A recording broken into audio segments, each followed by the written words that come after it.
Hello दोस्तों, कैसे हैं आप सब। आज की हमारी कहानी है घटिया रिवाज।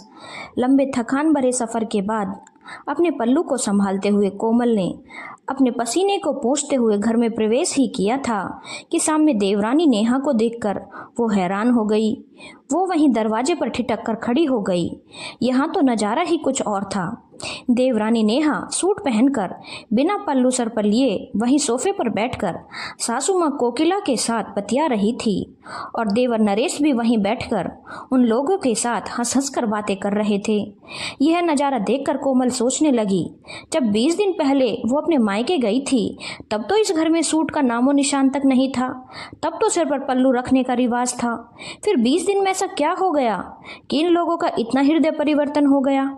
और देवरानी ने सूट पहन लिया और सूट पहना जो पहना सासू माँ के साथ ही सोफे पर बैठकर बतिया रही है, वो भी रिवाजों का इतना मानने वाले देवर के सामने। तब तक उसके पति राजेश भी अंदर आ चुके थे। सामने का नज़ारा देखकर तो वे भी चुपचाप ही खड़े रह गए। अभी दोनों हैरानी से वहां खड़े हुए ही थे कि तभी अचानक देवरानी की नज़र कोमल पर पड़ी तो उसने कहा, अरे भाभी, आ गए आप लोग। आप वहीं दरवाजे पर क्यों खड़ी हो? अंदर आ जाइए ना।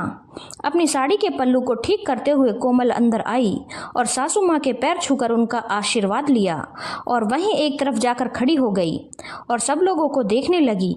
तब तक पति राजेश भी अंदर आ गए और सासू माँ के पैर छूकर वे भी वहीं खड़े हो गए। कोमल के साथ साथ वो भी हैरान थे। आखिर एक शेर आज बिल्ली कैसे बन गया, ये समझ नहीं आ रहा था। कुछ पल में ही पूरे 5 सालों का ब्यौरा आंखों के सामने घूम गया। जब कोमल राजेश से शादी होकर इस घर में आई थी तब गर्मी का मौसम चल रहा था। ससुराल में साड़ी ही पहनते थे और सबसे जरूरी, बहू को सबके सामने सर पर पल्लू रखना जरूरी था। ऊपर से सासू माँ का यह नियम था कि चाहे रसोई में घर का कोई भी दूसरा सदस्य हो या ना हो, एक बहू को रसोई में काम करते समय पल्ला नीचे नहीं गिराना चाहिए। ऐसे में उसे रसोई में काम करने में बड़ी दिक्कत होती थी। उसने अपनी समस्या कोकिला जी से कही तो उन्होंने जवाब दिया, बहू, तुम्हारे आने से पहले हम भी तो रसोई में काम करते थे, हमें भी तो कोई समस्या नहीं हुई थी। मम्मी जी, बात वो नहीं है, मैं तो कह रही थी कि मैं कॉटन के सूट खरीद लूँ क्या? वो काफ़ी आरामदायक रहते हैं, पसीना भी सोख लेते हैं और सबसे बड़ी बात, शरीर भी पूरा ढका रहता है। कोमल ने समझाना चाहा, लेकिन कोकिला जी के बोलने से पहले ही वहीं नरेश बीच में बोल पड़ा, भाभी, हमारे घर में बहुएं साड़ी ही पहनती हैं। आप आकर हमारे घर के रिवाज बदलने की कोशिश मत करो। और क्या जिन घरों में औरतें साड़ी पहनती हैं उन घरों के लोग गर्मी में खाना खाना छोड़ देते हैं? वो औरतें भी तो रसोई में काम करती ही हैं। आपको अकेले को क्या समस्या है? जो रिवाज हैं वह तो आपको निभाने ही पड़ेंगे। ये सुनकर कोमल ने कोकिला जी की तरफ देखा तो उन्होंने भी कहा, ऐसे क्या देख रही है? नरेश सही कह रहा है, बेवजह तुम्हारे लिए हम अपने रिवाज नहीं बदलेंगे। पति राजेश भी वहीं बैठे हुए थे, लेकिन अपने छोटे भाई और माँ के सामने उन्होंने एक शब्द नहीं कहा। उसे राजेश की तरफ देखता देखकर नरेश ने कहा, भाभी, भैया की तरफ मत देखो। इस घर में रहना है तो रिवाज तो आपको मानने ही पड़ेंगे। आपने तो फिर भी ये सब पूछ लिया और भैया तो फिर भी चुप बैठा है। जब मेरी शादी होगी और मेरी पत्नी मम्मी से ये पूछकर भी दिखा दे तो मैं उसे अच्छे से सबक सिखा दूँ। आखिर कोमल चुप हो गई। ऐसे ही एक दिन कोमल अपने कमरे में पलंग पर बैठी हुई थी। उसी समय कोकिला जी को कोई दवाई के बारे में पूछना था, तो इसीलिए वे भी आकर उसके कमरे में पलंग पर बैठ गई और उससे बोली, बहू, जरा इस दवाई को देखना तो, ये बुखार की ही दवाई है। आज मुझे थोड़ा बुखार लग रहा है। कोमल दवाई हाथ में लेकर देखने लगी। इतने में नरेश अपनी मम्मी को ढूंढता हुआ उसके कमरे में आ गया और आते ही बिगड़ गया। वाह वाह वाह, क्या जमाना आ गया है। बहू सास के साथ एक ही पलंग पर बैठी हुई है। शर्म आने की बात है। आपको और मम्मी का ओहदा एक ही हो गया है क्या, जो आप उठकर खड़ी भी नहीं हुई? इस बार तो कोकिला जी ने भी समझाना चाहा कि इसमें बहू की गलती नहीं है। वो तो चुपचाप अपने कमरे में बैठी हुई थी, मैं ही उसके पास आकर बैठ गई हूँ। लेकिन नरेश तो कुछ सुनने का नाम ही नहीं ले रहा था। मैं अपनी मम्मी के सम्मान के साथ कुछ भी गलत बर्दाश्त नहीं कर सकता। बहू को बहू की तरह ही रहना चाहिए, अपनी मर्यादा में। और फिर वापस वही सब कुछ हुआ। घर का माहौल फिर खराब हो गया। इस बार भी उसके पति राजेश ने कुछ नहीं कहा।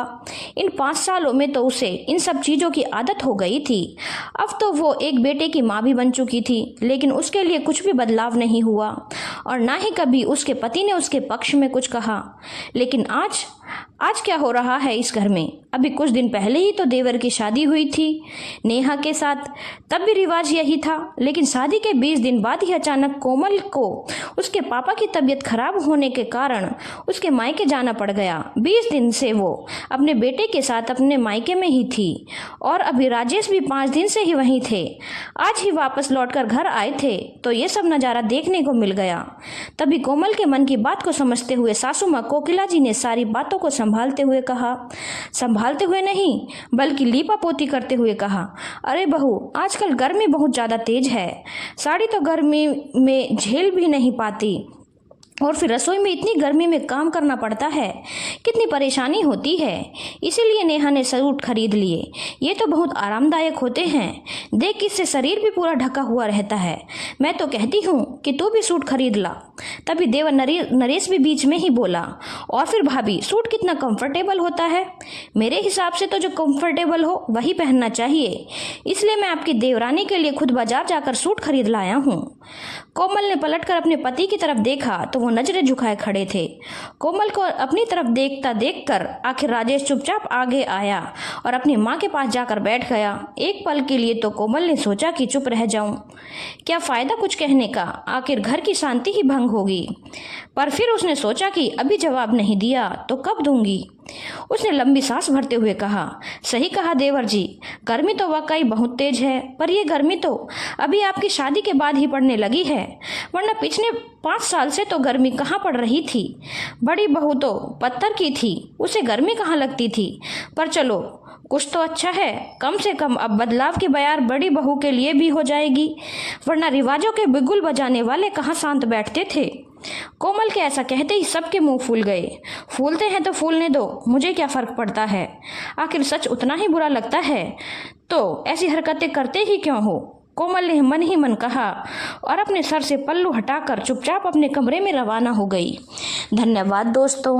अगर आपको कहानी अच्छी लगी हो तो चैनल को लाइक, शेयर और सब्सक्राइब करना ना भूलें।